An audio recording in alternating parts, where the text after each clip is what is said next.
यानी कि मध्य प्रदेश के मंदसौर में पहुंचे शिवराज सिंह चौहान की। मुख्यमंत्री शिवराज सिंह चौहान मुलाकात करने के लिए पहुंचे हैं उन 6 किसानों की परिवारों से जिनकी मौत पुलिसिया फायरिंग में हुई थी।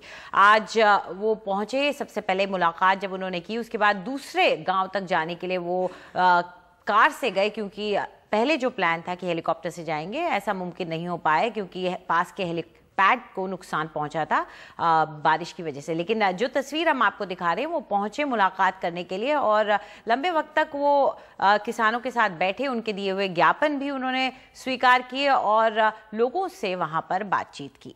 जी, और वहीं इस बीच जो किसानों के नेता हैं वो आज मानवाधिकार आयोग गए हैं। वहां पर उन्होंने मांग की है कि इस जो पूरी जो फायरिंग हुई थी उसकी जांच जो है मानवाधिकार आयोग करे और जो मुआवजा है उसको लेकर भी हरी झंडी अब जो है मंत्रालय से मिल चुकी है, मध्य प्रदेश की कैबिनेट से मिल गई है अब मुआवजा, लेकिन अभी तक किसानों के पास नहीं पहुंचा है। और पीड़ित परिवारों की एक जो शिकायत है उनका साफ तौर पर कहना है कि मुआवजा एक तरफ है लेकिन जिन लोगों ने, जो लोग दोषी हैं उन पर कार्रवाई करे सरकार। और यहीं पर सवाल उठ रहे हैं सरकार पर कि सरकार ने मुआवजे का ऐलान कर दिया, सरकारी नौकरी का ऐलान कर दिया, लेकिन अभी तक दोषियों पर कार्रवाई नहीं हुई। आखिर किन परिस्थितियों में पुलिस ने फायरिंग करी थी और जिन्होंने फायरिंग करी थी उनको लेकर क्या सरकार कोई कार्रवाई करेगी या नहीं, इस पर अभी भी सवाल बने हुए हैं। और मध्य प्रदेश में कल तक धारा 144, मंदसौर में कल तक धारा 144 लागू थी, लेकिन मुख्यमंत्री का जो पहला दौरा था मंदसौर में इन मौतों के बाद, उसके बाद धारा 144 हटा ली गई है। कल वहां पर ज्योतिरादित्य सिंधिया भी पहुंचे थे, तब धारा 144 लगी हुई थी और उसी के बाद उनको हिरासत में लिया गया था।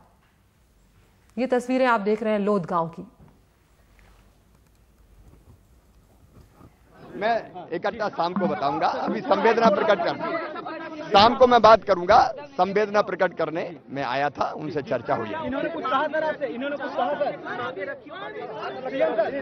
हो गया भाई, इससे ज्यादा शाम को बताऊं। आगे तो हमारे सहयोगी अनुराग द्वारी इस वक्त मंदसौर के ही रास्ते में हैं और जायजा ले रहे हैं। लगातार वो नजर बनाए हुए हैं जो स्थिति वहां पर उत्पन्न हुई है, उनका रुख करते हैं।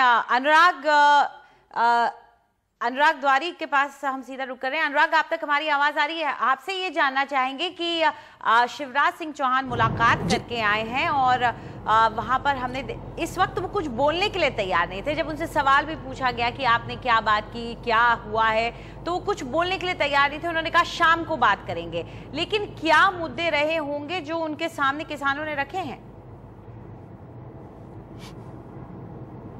देखिए, कई सारे मुद्दे हैं अंजलि, और उनका कहना है कि जब तक 6 परिवार से मिल नहीं लेंगे तब तक उसके बाद सबकी संवेदनाएं, सबके ज्ञापन और बाकी जो उनकी शिकायतें हैं सुनने के बाद इकट्ठा मीडिया से बात करेंगे। तो खैर वो दूसरा एक पक्ष है। जाहिर तौर पर उनकी पहली प्राथमिकता पीड़ित परिवारों से मिलना है।